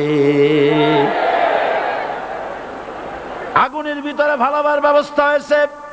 আল্লাহ পাক বলে দিয়েছেন আমার রাস্তায় যদি চেষ্টা করো, জিহাদ করো, আমার সাহায্য তোমরা পাবে। ওয়া কানা হাক্কান আলাইনা নাসরুল মুমিনিন, মুমিনদেরকে সাহায্য করা আমি আল্লাহর জন্য ওয়াজিব। সুবহানাল্লাহ বলবেন না? আলহামদুলিল্লাহ বলবেন না? আমার জন্য ওয়াজিব মুমিনদেরকে সাহায্য করা। ইব্রাহিম আলাইহিস সালামকে আগুনে ফেলানো হচ্ছে। হযরত জিবরাইল বলেন ইব্রাহিম তোমাকে আগুনের ভিতরে ফেলানো হতেছে, আমার কাছে সাহায্য চাও, আমি তোমারে বাঁচায় দেব। হযরত ইব্রাহিম আলাইহিস সালাম তিনি বললেন জিবরাইল আমার পরীক্ষা চলতেছে, আমাকে ডিস্টার্ব করো না, আমি তোমার কাছে সাহায্য কেন চাইব? আমি তো এমন কোন অন্ধ আল্লাহর ইবাদত করি না যিনি তার বান্দার দুঃখ দুর্দশা নিজের চোখে না দেখেন। পরীক্ষা পাস করছে না? পাস করছেন কিনা? হযরত ইব্রাহিম বলেন শোনো জিবরাইল, আমি যদি আগুনের ভিতরে পড়ে যাই আর আগুনে পুড়ে যদি ভস্ম হয়ে যায়, আমার আল্লাহ যদি এতে খুশি হন, তাহলে আমি আমার রব্বুল আলামিনকে খুশি করার জন্য এভাবে 1000 বার পুড়তে আমি রাজি আছি। ইব্রাহিম আলাইহিস সালাম আগুনের ভিতরে পড়ে গেলেন। আল্লাহ রব্বুল আলামিন আগুনের প্রতি নোটিশ করে দিলেন, ইয়া নারু কুনি বারদাও ওয়া সালামান আলা ইব্রাহিম। আগুন আমার ইব্রাহিমের জন্য শান্তিদায়ক, ঠান্ডা হয়ে যা। ইব্রাহিম আলাইহিস সালাম জ্বলছেন, পুড়ে গেছেন। নমরুদ তার প্রাসাদের ছাদে বসে ইব্রাহিম আলাইহিস সালামের পোড়া দৃশ্য দেখে আনন্দ করবে, আগুনের দিকে তাকায় দেখে ইব্রাহিম আরামে বসে আছেন। পোড়া তো দূরের কথা, জামাও পড়ে নাই। ও ডাক দিয়া বলে, রে আগুন, গোটা জাতি নিয়ে তোর পূজা করলাম, আমার দুশমন কেন জ্বালাইতে পারিস না? তোর জ্বালানো শক্তি কি নষ্ট হয়ে গেছে নাকি? আগুনের ভিতর থেকে আওয়াজ বেরিয়ে এলো, নমরুদ, আমার ভিতরে দাহ্য শক্তি, জ্বালানো শক্তি আছে কি নাই যদি প্রমাণ করতে চাও, টেস্ট করতে চাও, তুই নিজে আয়, তোরে সুদ্ধা তাম দুনিয়া জ্বালাই দিতে পারি, ইব্রাহিমের এক গাছা পশম জ্বালাইতে পারি না। বিশ্বকবি আল্লামা ইকবাল কি সুন্দর করে বলেছেন, আজ ভি হো জু ইব্রাহিম কা ইমা पैदा आग कर सकती है एक अंदाज़े गुलिस्तां पैदा। ইব্রাহিমের ঈমান যদি আজও কোথাও হয় বিদ্যমান, করতে পারেন অগ্নিকুণ্ডে খুবসুরত এক গুলিস্তান। এখনো যদি ইব্রাহিমের সন্তানদেরকে আগুনের মধ্যে ফেলে দেওয়া হয়, আর ইব্রাহিম ঈমান যদি থাকে, আগুনকে ফুলের বাগান বানাবার ক্ষমতা আল্লাহর আছে। চিরকাল আল্লাহ পাক এই কালেমাকে দিয়েছেন আল্লাহর সার্বভৌমত্বকে প্রতিষ্ঠা করার জন্য। আয়াতুল কুরসি শুধু পড়ে বুকে ফু দেওয়ার জন্য নয়। পড়েন আমার সাথে, আল্লাহু লা ইলাহা ইল্লা হুয়াল হাইয়ুল কাইয়্যুম। দুনিয়ার সমস্ত পয়গম্বর অত্যাচারিত হলেন, শুধু তাই নয়, বিশ্ব নবী আখেরি জামানার পয়গম্বর নবী মুহাম্মদ রাসূলুল্লাহ সাল্লাল্লাহু আলাইহি ওয়াসাল্লাম জাতির কাছে আসলেন। তিনি এসে বললেন, ইয়া আইয়ুহান নাস কুলু লা ইলাহা ইল্লাল্লাহ। প্রথম দাওয়াত, প্রথম দাওয়াত। শুনছেন কথা? রাসূলুল্লাহ বলছেন, ও জাতি, আমার রাসূল তো মক্কার রাসূল না শুধু, মদিনার রাসূল না শুধু, আরবি ভাষা ভাষীদের রাসূল না শুধু, আমার নবী কি নবী? চিল্লায় বলেন। তাই তিনি বলেছেন, ও বিশ্বের মানবতা, বিশ্বের মানব গোষ্ঠী, যদি মুক্তি পেতে চাও, নাজাত পেতে চাও, উচ্চারণ করো, বিশ্বাস করো, আমল করো, বলো লা ইলাহা ইল্লাল্লাহ। জোরে পড়েন, লা ইলাহা ইল্লাল্লাহ, লা ইলাহা ইল্লাল্লাহু মুহাম্মাদুর রাসূলুল্লাহ। আবু জাহেল বুঝছিল কলেমার অর্থ? কথা বলেন না কেন? আবু জাহেল বুঝছিল? উতবা, সাইবা, মুগিরার গোষ্ঠীরা বুঝছিল? বুঝেছে। তারপরে তারা চিন্তা করলো যে সর্বনাশ তো করছে, লা ইলাহা, কোন ইলাহ নাই, আইনদাতা নাই, বিধানদাতা নাই, তাহলে আমরা কি ঘরে বসে বসে কি করব? উনি নতুন একজন ইলাহ নিয়ে আসছে, আল্লাহ ছাড়া কোন ইলাহ নাই, তাহলে আমাদের কাজটা কি? প্রথমে তারা চেষ্টা করলো যে একটু দেখি নরম নরম ভাবে হয় নাকি। চলে গেল আবু তালেবের কাছে, আসে না দিছে, বললো, আবু তালেব, তুমি তো কুরাইশদের নেতা, তোমার ভাইয়ের ছেলে কয়টাই কি? কি আশ্চর্যজনক কথা, লা ইলাহা ইল্লাল্লাহ, আল্লাহ ছাড়া কোন ইলাহ নাই, তা আমরা করবো কি? তোমার ভাতিজাকে বুঝাও লা ইলাহা ইল্লাল্লাহর দাওয়াত বন্ধ করে দিক, এর বিনিময়ে টাকা লাগে টাকা দেব, সোনা লাগে সোনা দেব, যত সুন্দরী মেয়ে চায় তাও দেব, নেতৃত্ব চায় তাও দেব, তবু যেন কালেমার দাওয়াত না দেয়। আসিনে কা হাদিসে আছে কিনা? নবীজি যখন বাড়ি ফিরলেন, চাচা আবু তালেব নিজের কলিজার টুকরা সন্তান হযরত জাফর আলীর চাইতে তিনি ভালোবাসতেন কলিজার মতো করে মুহাম্মদ সাল্লাল্লাহু আলাইহি ওয়াসাল্লামকে। বলছে, বাবা, এমন কথা কেন বলো যাতে লোকেরা খেপে যায়? এই কথাগুলি বলো না, ওরা আমার কাছে এই সব প্রস্তাব দিয়ে গিয়েছে। রাসূলুল্লাহ প্রস্তাব শুনে এগ্রি করলেন? জি।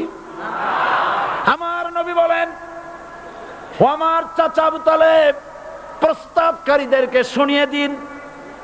হুজুরের সাথে তখন অনেক লোকজন, নাকি অনেক অস্ত্রপাতি? কিচ্ছু নাই, আল্লাহর শক্তি ছাড়া কিছুই না। আমার নবী বলেন, ও আমার চাচা আবু তালেব, প্রস্তাবকারীদেরকে শুনিয়ে দেন। যেটা দেওয়া সম্ভব সেটা তো দূরের কথা, যেটা দেওয়া সম্ভব নয় তাও যদি তারা দিতে পারে আমারে, যেমন আকাশের সূর্যটা ধরে এনে ওরা যদি আমার ডান হাতে তুলে দেয়, আকাশের পূর্ণিমার চাঁদটা ধরে যদি বাম হাতে আমার তুলে দেয়, এর বিনিময়ে এক মুহূর্তের জন্য তাওহীদের দাওয়াত আমি বন্ধ করে দেব না।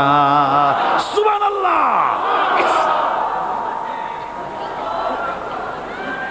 রাসূল করিম সাল্লাল্লাহু আলাইহি ওয়াসাল্লাম তাদের এই প্রস্তাবকে যখন গ্রহণ করলো না, কাফেরেরা বুঝলো।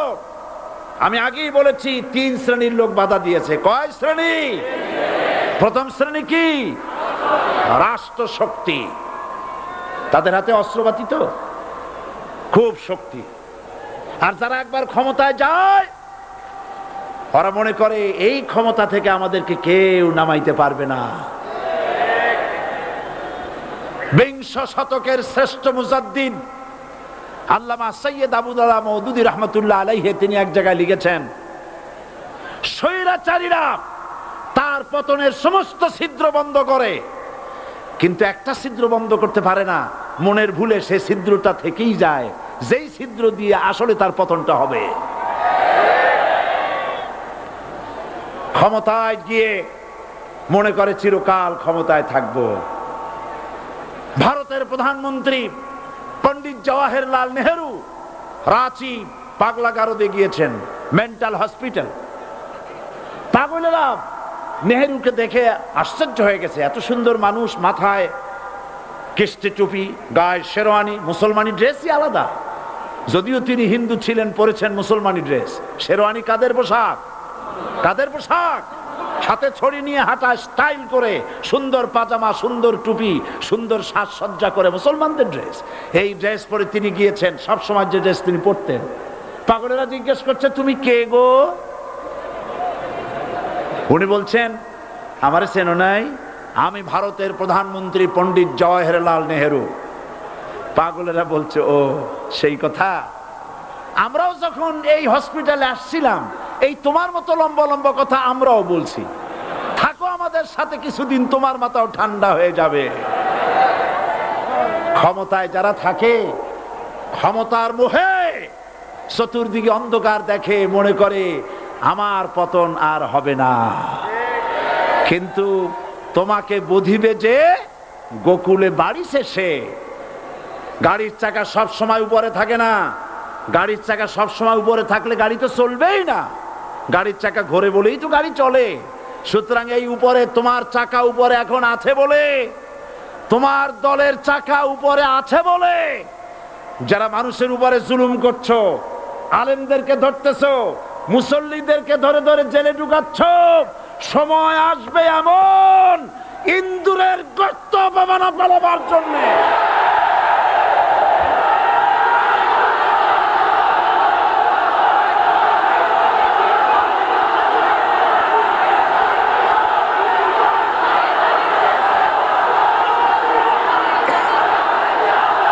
আবু জাহেলের গোষ্ঠী, আবু জাহেলের গোষ্ঠী মনে করেছে সোজা আঙ্গুলে ঘি যখন উঠলো না, আঙ্গুল বাঁকা করতে হবে। শুরু হয়ে গেল অত্যাচার। শুরু হয়েছে না? হযরত সুমাইয়া রাদিয়াল্লাহু তাআলা আনহা কি নির্মম ভাবে, নিষ্ঠুর ভাবে তাকে শহীদ করা হলো।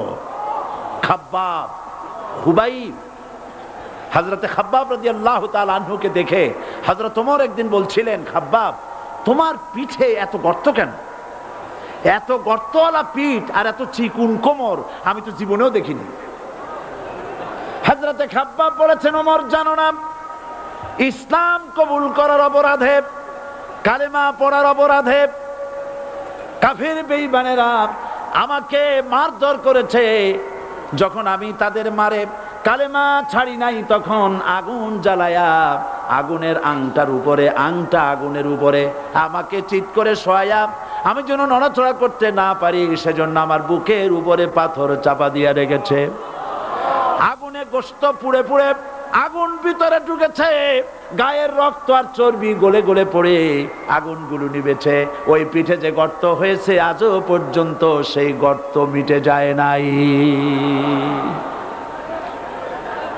হযরত খাব্বাব রাদিয়াল্লাহু তাআলা আনহু বলছেন, বুখারী শরীফে হাদিসে ভাবে এসেছে, ওয়ান খাব্বাব বিন আরিত রাদিয়াল্লাহু তাআলা আনহু আন্নাহু ক্বাল শাকাউনা ইলা রাসূলিল্লাহ সাল্লাল্লাহু আলাইহি ওয়াসাল্লাম ওয়া হুয়া মুতাওয়াসসাদুন বুরদাতুন লাহু ফি জিল্লিল কাবা। আমি গেলাম রাসূলুল্লাহর কাছে, যে দেখি হুজুর বাইতুল্লাহ শরীফের ছায়ায় আরাম ফরমাচ্ছেন। আমি কাছে গিয়া বললাম, আলা তাস্তানসিরু লানা আলা তাদউ লানা ইয়া রাসূলুল্লাহ, হে রাসূল আপনি কি আমাদের জন্য দোয়া করবেন না? আপনি কি আমাদের জন্য আল্লাহর কাছে সাহায্য প্রার্থনা করবেন না? মার খেয়ে খেয়ে তো শেষ হয়ে গেলাম। শুনতেছেন আপনারা? আল্লাহর নবী উঠে বসলেন, বললেন, খাব্বাব শোনো, তোমাদের আগে যারা এই পৃথিবীতে এসেছিলেন দ্বীনের দাওয়াত দেওয়ার জন্য, সমকালীন রাষ্ট্র শক্তি তাদেরকে ধরতো, ফায়ুখাজুর রাজুলু ফায়ুহফারু লাহু ফিল আরদ, তার জন্য তারে ধরে নিয়ে মাটির মধ্যে গর্ত করত, ফায়ুজআলু ফিহা, এরপরে সেই গর্তের ভিতরে তাকে কোমর পর্যন্ত গেড়ে দিত। সুম্মা ইউতা বিল মানশার, এরপরে করাত আনা হতো, ফায়ুদাউ আলা রাসিহি, এরপরে করাতটা মাথার উপরে রাখা হতো, ফায়ুজআলু নিসফাইন, এরপরে করাত দিয়া চিরে চিরে জীবিত মানুষটাকে দ্বিখণ্ডিত করে ফেলে দিত। মা ইয়াসুদ্দুহু যালিকা আন দীনি, এত কষ্ট দেওয়ার পরেও, এত জুলুম করার পরেও দ্বীনের দায়ীদেরকে এক চুল পরিমাণ আল্লাহর রাস্তা থেকে তারা সরাই দিতে পারে নাই। ওয়াল্লাহি, ও খাব্বাব, আমি আমার আল্লাহর নামে কসম করি। মুসলমান কে কসম করতেছে? আল্লাহ রাসূল। আমি আমার আল্লাহর নামে কসম করি, ওয়াল্লাহি লা ইউতাম্মান্নাল্লাহু হাযাল আমর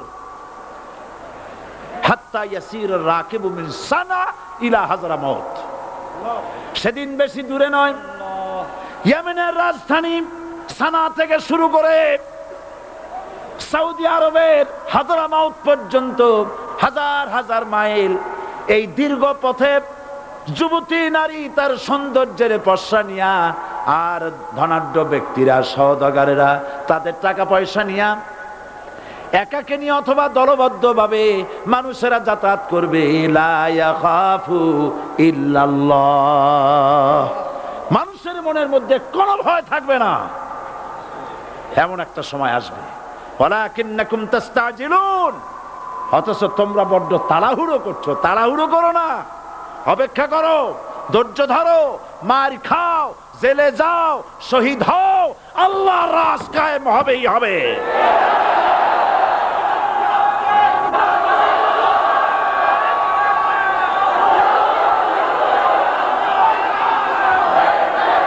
বিল্ডিং থেকে শিক্ষা গ্রহণ করুন।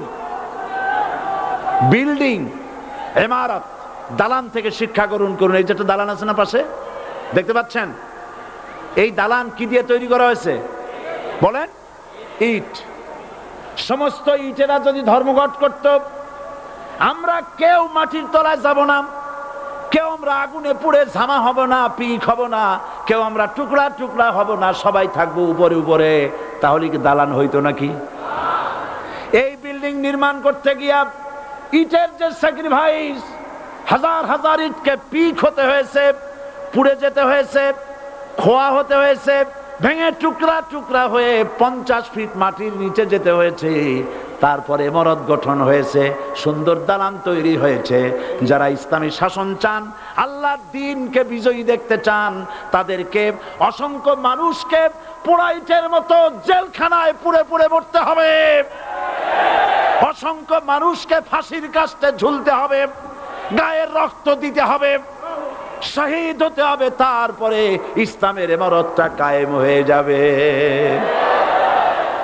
শায়ের কবি কি সুন্দর করে বলছেন, কবি সুন্দর করে বলছেন, ये शहादत गाहे उल्फत में कदम रखना, ये शहादत गाहे उल्फत में कदम रखना, लोग समझते हैं आसा है मुसलमान होना। মানুষেরা মনে করে মুসলমান হওয়া খুব সহজ জিনিস। না, মুসলমান হওয়ার অর্থ হলো শাহাদাতের ঈদগাহে শামিল হয়ে যাওয়া।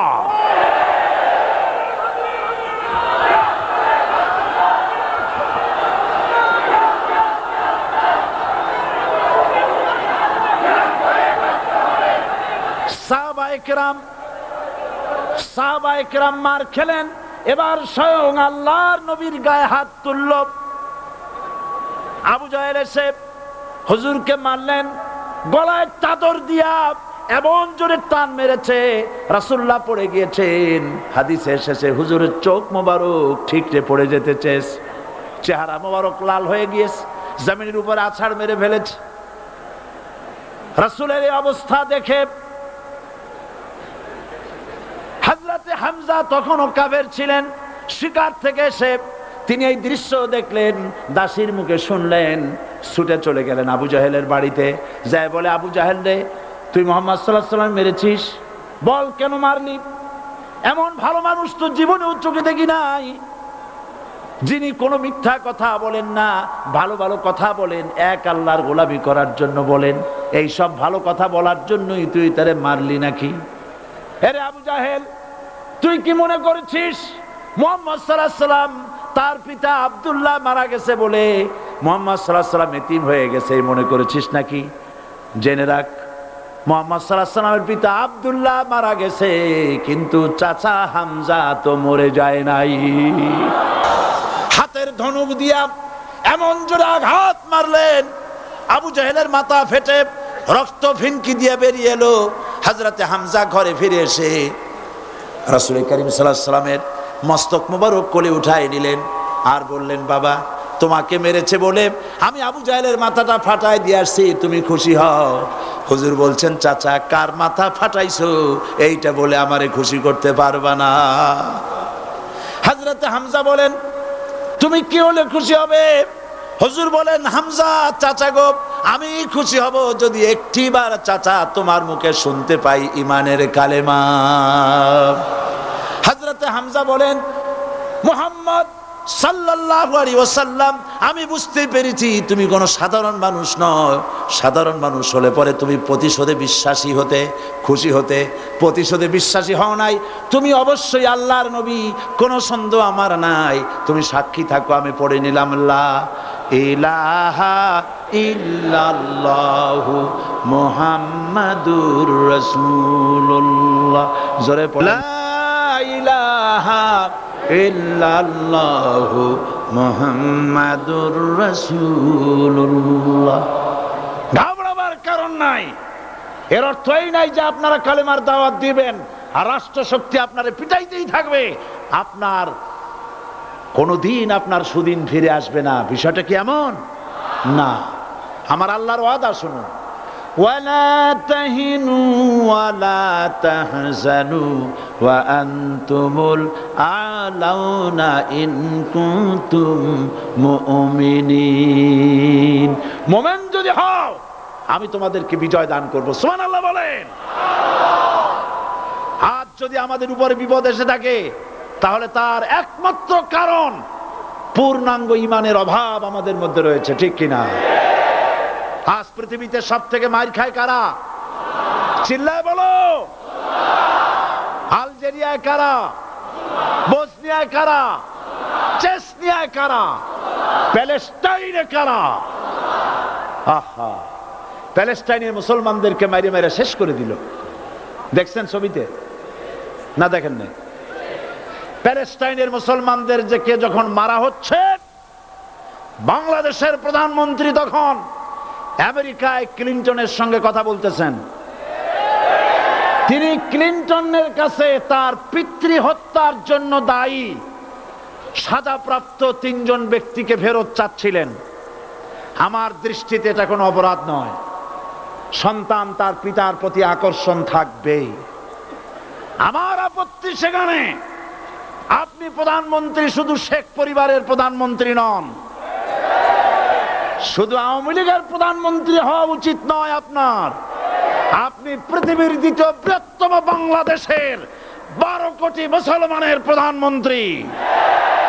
পিতৃ হত্যার আসামি ফেরত চাইলেন, কিন্তু বিল ক্লিনটনের আশ্রয় প্রশ্রয় লালিত পৃথিবীর অসভ্য জাতি সন্ত্রাসী ইহুদিরা প্যালেস্টাইনের মুসলমানদেরকে পাখির মতো গুলি করে হত্যা করছে। আপনি কেন এর জবাব চাইলেন না?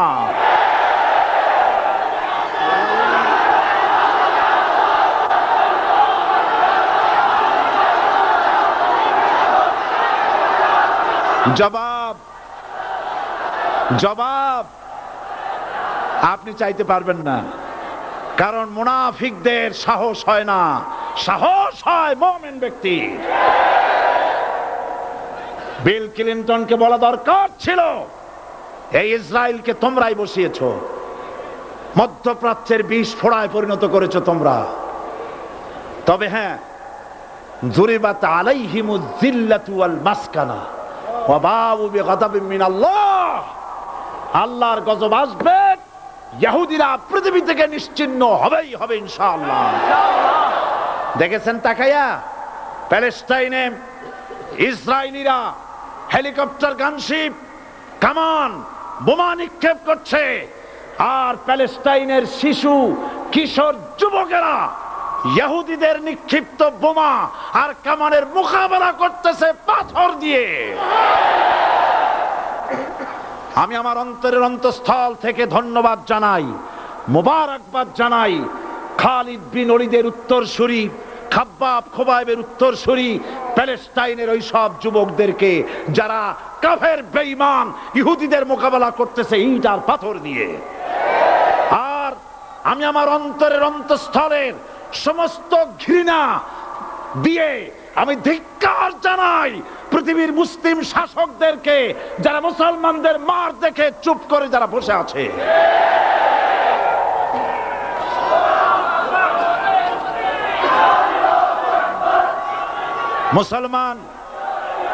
মুসলমান যদি মুসলমানের মতো হয়, 10 জন যথেষ্ট। কয়জন যথেষ্ট? কোথায় আছে কথা? আল্লাহ পাক কোরআন শরীফের মধ্যে বলেছেন, একজন যদি হও ইমানদার মুত্তাকি 10 জনের উপরে বিজয়ী হবে, 10 জন যদি হও 100-এর উপরে বিজয়ী হবে, 100 যদি হও 1000-এর উপরে বিজয়ী করব। জোরে বলেন সুবহানাল্লাহ। কবি বলতেছেন, ফিজায়ে বদরে পয়দা কুন ফেরেশতে তেরি নুসরত কো উতার সকতে গর্দুঁ সে কতর অন্দর কতর আবি।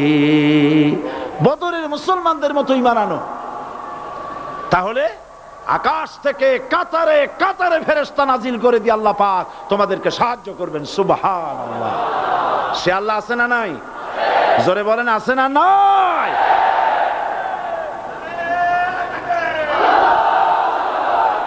সেই আল্লাহ রাব্বুল আলামিন কোরআনে কারীমের ভিতরে আয়াতুল কুরসির মধ্যে বলে দিয়েছেন, আল্লাহু লা ইলাহা ইল্লা হুয়াল হাইয়ুল কাইয়্যুম। প্রাণ খুলে সবাই পড়েন, বসা মানুষ, দাঁড়ানো মানুষ। আল্লাহু লা ইলাহা ইল্লা হুয়াল হাইয়ুল কাইয়্যুম। আল্লাহ রাব্বুল আলামিন, তিনি ছাড়া কোনো ইলাহ নাই, তিনি সার্বভৌমত্বের মালিক কেউ নাই আল্লাহ ছাড়া। এই কথা মানুষকে ঘোষণা করতে হবে। বাধা, এই কথা বললেই বাধা দেবে কয় শ্রেণীর লোক? 3 শ্রেণী। প্রথম শ্রেণী হচ্ছে কে? রাষ্ট্রশক্তি। আজও তারা বাধা দিচ্ছে। আল্লাহর আইন দিয়ে দেশ চালাও, তারা তাদের মন মর্জি মোতাবেক আইন দিয়ে দেশ চালাবে। আল্লাহ পাক বলছেন, আলা আলাহুল খালকু ওয়াল আমরু, সৃষ্টি যার, আইন চলবে তা। কারো বাবার আইন চলতে পারে না, নিজেদের তৈরি করা আইন চলবে না। ইনিল হুকমু ইল্লা লিল্লাহ, একমাত্র আইন চলবে কার? এই আইন রাসূল করিম সাল্লাল্লাহু আলাইহি ওয়াসাল্লাম মদিনায় কোরআন দিয়ে প্রতিষ্ঠিত করেছিলেন। আল্লাহর বিধান, আল্লাহর সার্বভৌমত্ব কায়েম করেছিলেন। কোরআন সংবিধান হলো, চুরি বন্ধ হলো, ডাকাতি বন্ধ হলো, জেনা বন্ধ হলো, হত্যা বন্ধ হলো, ধর্ষণ বন্ধ হলো, সব কিছু বন্ধ হয়ে গিয়ে মুসলমানেরা শান্তি লাভ করলো, পৃথিবীর মানুষ শান্তি লাভ করলো। সুবহানাল্লাহ বিহামদিহি। আজ মুসলমানেরা শত্রু চেনে না, বন্ধু চেনে না। বন্ধুকে বানাইছে শত্রু, শত্রুকে বানাইছে বন্ধু। কে বন্ধু কে শত্রু চিনাই দিবেন কে? আল্লাহ। বলেন কে দিবেন? আল্লাহ রাব্বুল আলামিন কোরআনে কারীমের মধ্যে পরিষ্কার করে বলেছেন, লাতাজিদান্না শাদ্দান নাসি আদাওয়াতান লিল্লাযীনা আমানুল ইয়াহুদা ওয়াল্লাযীনা আশরাকু। আল্লাহ পাক বলছেন, হে রাসূল, মানুষের ভিতরে দুইটা শ্রেণী মুমিনদের জন্য সব থেকে জঘন্য দুশমন। কয়টা শ্রেণী? দুইটা। একটা হলো ইহুদ, আর একটা হলো মুশরিক। একটা হলো ইহুদি, আর একটা হলো মুশরিক। এটা হলো তোমাদের দুশমন। আর আজ আমাদের দেশে, পৃথিবীর বিভিন্ন দেশে মুসলমানেরা মুশরিকদের সঙ্গে সম্প্রীতি বাড়াচ্ছে, মুসলমানদের সাথে শত্রুতা বাড়াচ্ছে।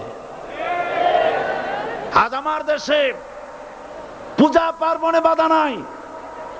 পূজা পার্বণে বাধা আছে? পূজা পার্বণে বাধা নাই। বাধা কোথায়? কোরআন শরীফের তাফসীর মাহফিলে। কোরআনের তাফসীরের মাহফিলে বাধা দেওয়া হচ্ছে। গান বাজনায় 144 ধারা নাই, কিন্তু কোরআন শরীফের মাহফিলে 144 ধারা দেওয়া হচ্ছে। যারা দিচ্ছে তারা আবার ওমরাও করে, হজও করে। ওরা আমাদের বলে আমরা নাকি ধর্মের নামে রাজনীতি করি। বলে না? আমরা নাকি ধর্মের নামে রাজনীতি করি। আমি বলি, ধর্মের নামে আমরা রাজনীতি করি না, আমরা ধর্মীয় রাজনীতি করি। কথাটা বুঝে আসছে কিনা? ধর্মের নামে রাজনীতি তো সেই ব্যক্তি করে 1996 সনের নির্বাচনের আগে যিনি মাথায় পট্টি বেঁধেছিলেন, যিনি শপথ গ্রহণের সময় হাতে তসবিহ পরেছিলেন। ধর্মের নামে রাজনীতি তিনি করেছেন। আজ অনেকগুলি ডিগ্রি পেয়েছেন তিনি, অনেকগুলি ডিগ্রি পেয়েছেন। কয়টা? মুখস্থ হয়ে গেছে আপনাদের। শকুনেরা, শকুন যদি গরুর গোশত কিনে খাওয়া লাগতো, 80 টাকা কেজি দরে শকুনে এত গোশত কিনে খাইতে পারতো না। লেখাপড়া করে যদি ডিগ্রি নেওয়া লাগতো, এত ডিগ্রি কপালে জুটতো না। পয়সা দিয়া ম্যানেজ করা ডিগ্রি, কিন্তু 9টা নিলে কি হবে? আসল ডিগ্রিটা এখনো বাকি আছে। আসল ডিগ্রি কোনটা? নির্বাচনের আগে পট্টি বেঁধে তসবিহ নিয়ে গোটা জাতিকে যে সফলভাবে প্রতারণা করতে আপনি পেরেছিলেন, মহা প্রতারক হিসেবে সেই ডিগ্রি আগামী নির্বাচনের মোক্ষম সময় জনগণ আপনার গলায় পরায় দেবে।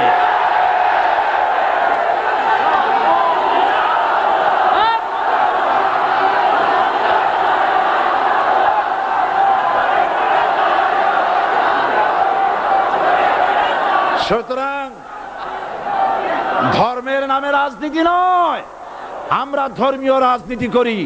আমরা এই কোরআনের রাজনীতি করি। এই কোরআন নিয়ে বাঁচতে চাই, এই কোরআন নিয়ে মরতে চাই। এই কোরআন থেকে আমাদেরকে বিচ্ছিন্ন করতে চায় কাফের, বেঈমান, মুশরিকেরা। ও আমার জাতি, কোরআন থেকে যারা বিচ্ছিন্ন করতে চায়, তোমরা কি তাদের বিরুদ্ধে জিহাদের জন্য প্রস্তুত থাকবে?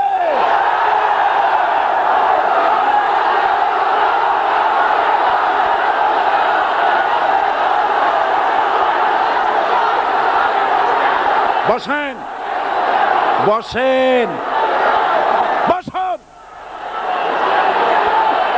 বসেন, বসেন। আমি বুঝতে পেরেছি বিষয়টা কি। আসরের পরের থেকে বসা তো, সুযোগ পাইয়া খাড়া হইয়া কোমর সোজা করলেন। বসেন, সবাই বসেন, কোমর সোজা হয়ে গেছে, বসেন। এত বড় মাহফিল, জীবনে আর একটা পাবো নিশ্চয়তা আছে কি? জোরে বলেন আছে? আজ আমাকে কথা বলতেই হবে ইনশাআল্লাহ, কারণ আগামীতে আবার আপনাদের সাথে দেখা হবে কিনা আমি জানি না। কথা বলতেই হবে। বসেন, কেউ দাঁড়িয়ে থাকবেন না। আমি দেখতে পাচ্ছি বাংলাদেশের ভাগ্য আকাশে উত্তর গগনে কালো মেঘ জমা হয়েছে, ঝড়ের পূর্বাভাস লক্ষ্য করছি। যদি মোকাবেলা করতে না পারেন সক্ষম ভাবে, এমন অন্ধকার গাঢ় কালো অমাবস্যার রাত আসতে পারে যার সুবে সাদে খাওয়া অসম্ভব। সুতরাং আপনারা কি কাপুরুষের মতো কাফের মুশরিকদের গোলামি করে মরতে চান? বিড়ালের মতো 500 বছর বেঁচে থাকার কোনো লাভ নাই। সিংহের মতো 1 ঘন্টা বাঁচতে চাই। আমাদেরকে বলা হয় সাম্প্রদায়িক উস্কানিমূলক কথা নাকি আমি বলি। পত্রপত্রিকা দিছে না তারা? সাম্প্রদায়িক উস্কানি কথা, সাম্প্রদায়িক উস্কানিমূলক কথা বলি। সেই জন্যই বোধহয় শত শত মুসলিম আমাদের কাছে এসে মুসলমান হয়। মানুষে আর বোকা বানানো যাবে না। যাবে কি? আর বোকা বানানো যাবে? তারপর বলছে কি, এরপরে বলছে আমাকে বলছে রাজাকার। শুনে রাখো চট্টগ্রামের লক্ষ লক্ষ জনতা, পার্লামেন্টে যখন আমাকে এই কথা বলা হয়েছিল, আমার পার্লামেন্টের কলিগ জাফরুল্লাহ চৌধুরী সাহেব বসে আছেন এখানে। হ্যাঁ, জাফরুল ইসলাম চৌধুরী বসে আছেন পাশে। প্রধানমন্ত্রী সুদ্ধা, অন্তত 3 শতাধিক পার্লামেন্টের সম্মানিত সদস্যরা সেদিন বসা। 1997 সনের বাজেট বক্তৃতা যখন আমি করতেছিলাম, ডক্টর কুদরতে খোদা, নাম রাখছে কুদরতে খোদা, আসলে গজবে খোদা। এই লোকটি নাস্তিক, ইসলামের চূড়ান্ত দুশমন। তার প্রণীত শিক্ষা ব্যবস্থার যখন সমালোচনা করছিলাম, ট্রেজারি বেঞ্চ থেকে আমাকে বলা হলো রাজাকার। আমি আমার সমস্ত শক্তি একত্রিত করে বলেছিলাম শুধুমাত্র হিন্দুস্তানের রাজাকারেরাই আমাকে রাজাকার বলতে পারে। আমি বলেছিলাম 1973 সন পর্যন্ত আমি বাংলাদেশের কোন রাজনৈতিক দলের নেতা এবং কর্মী ছিলাম না। আমি রাজাকার নই। আমাকে রাজাকার বলে যদি তাকেও প্রমাণ করতে না পারে 10 কোটি টাকার মানহানি মামলা দায়ের করব। আমার এই বক্তব্য সারা দুনিয়া শুনেছে। পার্লামেন্টে আমার এই বক্তব্য রেকর্ড হয়ে আছে। সেদিন 3 শতাধিক পার্লামেন্ট মেম্বারের কেউ আমার চ্যালেঞ্জ গ্রহণ করেন নাই। যে কোনো ব্যক্তি পার্লামেন্টে গিয়ে আমার বক্তৃতা দেখে আসতে পারেন। এরপরে 1997 সনের 7 অক্টোবর দৈনিক জনকণ্ঠ পত্রিকা যখন আমার বিরুদ্ধে লিখলো, সেই পত্রিকায় সাইদির ওপেন চ্যালেঞ্জ 8ম পাতা, 1997 7 অক্টোবর, এত বড় 2 কলামে হেডিং। সেখানে আমি বলেছি বাংলাদেশের সকল সাংবাদিক, গোয়েন্দা বিভাগ, বাংলাদেশের সকল বুদ্ধিজীবীকে আমি আমার পিরোজপুরে আমন্ত্রণ করছি। আমার উপস্থিতিতে যদি কেউ প্রমাণ করতে পারে বাংলাদেশের স্বাধীনতা যুদ্ধের বিরুদ্ধে আমার কোনো ভূমিকা ছিল, সজ্ঞানে স্বেচ্ছায় জাতীয় সংসদের সদস্য পদ থেকে পদত্যাগ করব। 3 বছর পার হয়ে গেছে, আজ পর্যন্ত কেউ এই চ্যালেঞ্জের মোকাবেলা করে নাই। সুতরাং আমাকে যারা রাজাকার বলবে তারা পিতৃ পরিচয়হীন অবৈধ সন্তান। 1971 সনের, শোনো মুসলমানেরা, 1971 সনের কোন কাদা সাইদির গায়ে লাগে নাই। আমাকে রাজাকার বলে জনগণ থেকে বিচ্ছিন্ন করবা, জনগণ থেকে আমারে বিচ্ছিন্ন করা যাবে না। কারণ এই জনগণ আমার জন্য আসে না, এই জনগণ আসে আল্লাহর কোরআনের জন্য।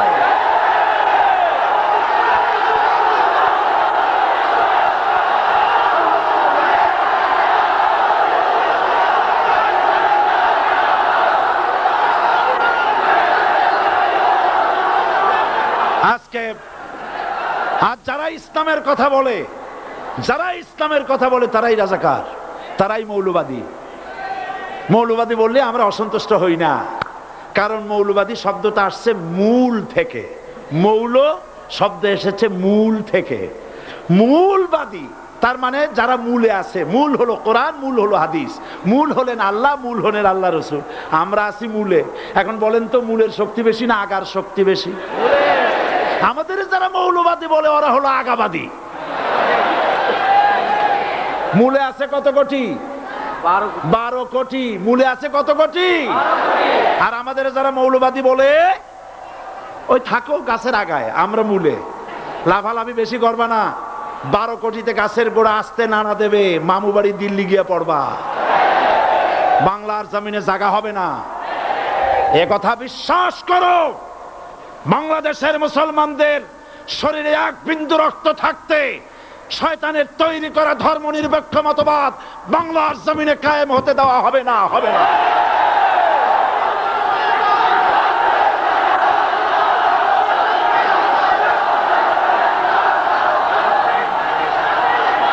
রাসূল করিম সাল্লাল্লাহু আলাইহি ওয়াসাল্লাম কোরআন প্রতিষ্ঠার জন্য আন্দোলন করেছিলেন। আয়াতুল কুরসি আমাদের সে কথাই শিখেছে। আল্লাহ রাব্বুল আলামিন বলেন, আল্লাহু লা ইলাহা ইল্লা হুয়াল হাইয়ুল কাইয়্যুম। প্রাণ খুলে পড়েন, আল্লাহু লা ইলাহা ইল্লা হুয়াল হাইয়ুল কাইয়্যুম। আল্লাহ হচ্ছেন তিনি যিনি ছাড়া কোনো ইলাহ নাই, আইনদাতা নাই, বিধানদাতা নাই। আমরা মানুষের তৈরি করা আইন মানি না। 12 কোটি মুসলমানের দেশে আইন তৈরি করবে মানুষ, আমরা মানব না। পার্লামেন্টে তৈরি হতে হবে কোরআন দিয়ে, পার্লামেন্টে আইন তৈরি হতে হবে কোরআন দিয়ে।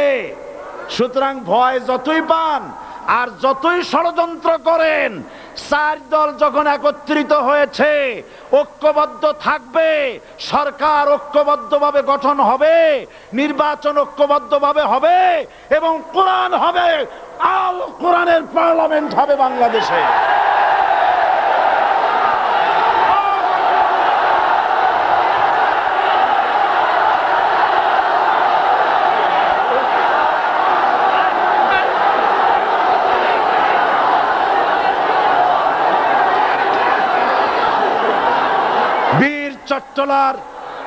বীর চট্টলার মুসলমানেরা, বীর চট্টলার মুসলমানেরা স্বাধীনতার ঘোষণা এই চট্টগ্রাম থেকে স্বাধীনতার মহান ঘোষক প্রেসিডেন্ট জিয়াউর রহমান সাহেব দিয়েছিলেন।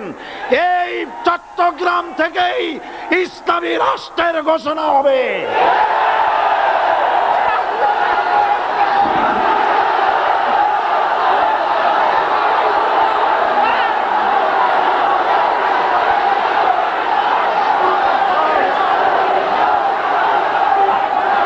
আশাবাদী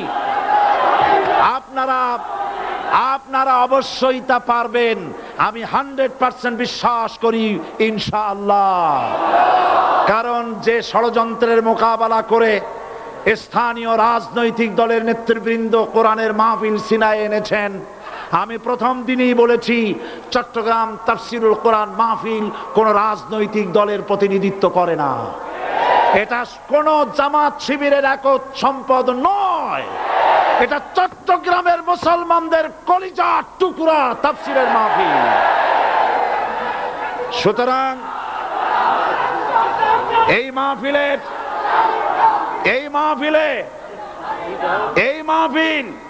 চট্টগ্রামে থাকবে ইনশাআল্লাহ কিয়ামত পর্যন্ত।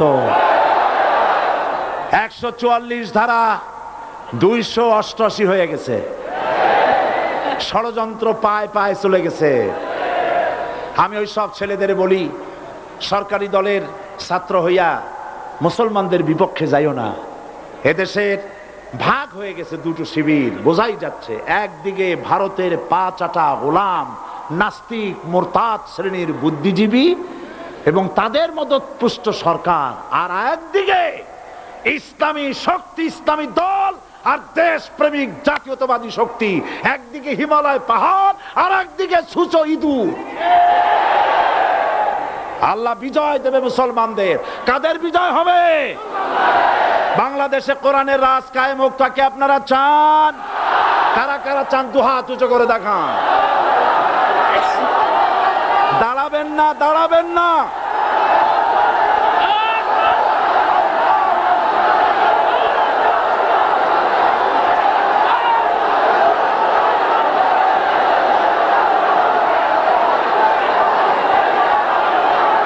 বসুন, বসুন,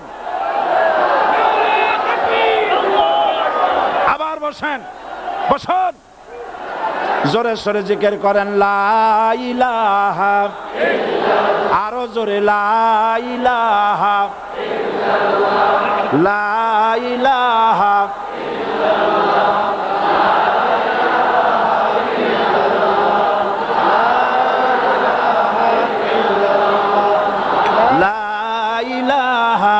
ইল্লাল্লাহ, লা ইলাহা ইল্লাল্লাহ, লা ইলাহা ইল্লাল্লাহ মুহাম্মাদুর রাসূলুল্লাহ। যারা যেখানে দাঁড়িয়েছেন বসুন। তিন শ্রেণীর লোকেরা আল্লাহর কালেমায় বাধা দিয়েছে। কয় শ্রেণী? একটা হলো রাষ্ট্রশক্তি, 2 নম্বরে মনে আছে ধনাঢ্য পুঁজিপতির গোষ্ঠী, ওরাও বাধা দিয়েছে। কারণ ইসলামকে বলা হয় পুঁজিবাদের আশ্রয়স্থল। নাউজুবিল্লাহ। সর্বপ্রথম ইসলাম কবুল করেছে কারা? ধনীরা না গরিবরা? কারা? গরিবেরা। সুতরাং ধনাঢ্য ব্যক্তিরা মনে করলো যে আমাদের তো সর্বনাশ হয়ে যাবে, আমরা দাস দাসী ধরে রাখতে পারবো না, আমরা মানুষকে শোষণ করতে পারবো না, যে নতুন কলেমার দাওয়াত আসছে। সুতরাং সরকারের হাতকে তারা পয়সা দিয়া শক্ত করেছে আর বলেছে যত টাকা লাগে এই লোকগুলারে ঠ্যাঙ্গান। আজও আছে কিনা? তা আছে কিনা? 3 নম্বরে বাধা দিয়েছে ধর্মের নামের এক শ্রেণীর কায়েমি স্বার্থবাদী শক্তি, যার সম্পর্কে সূরা তাওবায় আল্লাহ পাক বলেছেন ইন্না কাসীরাম মিনাল আহবারি ওয়ার রুহবান লা ইয়াকুলুনা আমওয়ালান নাস বিল বাতিল ওয়া ইয়াসুদ্দুনা আন সাবিলিল্লাহ।